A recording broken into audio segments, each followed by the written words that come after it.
Një bluzë e veshur nga Pelé gjatë performancës së tij të shkëlqyer në finalen e Kupës së Botës FIFA 1958 është shitur në shtëpinë e ankandeve Sotheby's për $4.9 milion. Në këtë mënyrë Fanella bëhet artikulli më i shtrenjtë i Pelé i shitur ndonjëherë në ankand dhe e dyta më e vlefshme në botën e futbollit e shitur ndonjëherë. Fanella blu e Brazilit me numrin 10 u vesh nga 17 vjeçari Edson Arantes do Nascimento, i njohur tashmë në botë si Pelé, më 29 qershor 1958 në stadiumin Rasunda në Stockholm, ku Brazili mundi vendin pritës suedim 5-2 për të fituar titullin e parë të Kupës së Botës.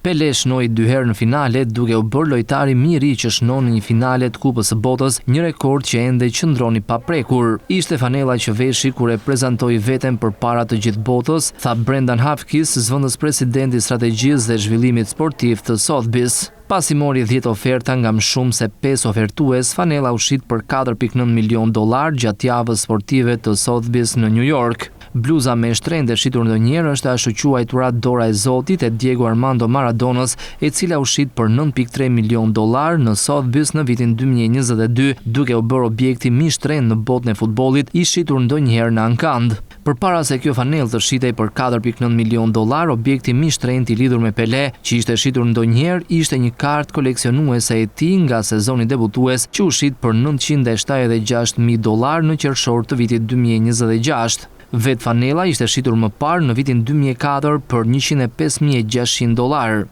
Bluza e Pelé ishte pjesë kryesore e ankandit të quajtur Loja e bukur e Sotheby's, i cili përkon me Kupën e Botës FIFA 2026.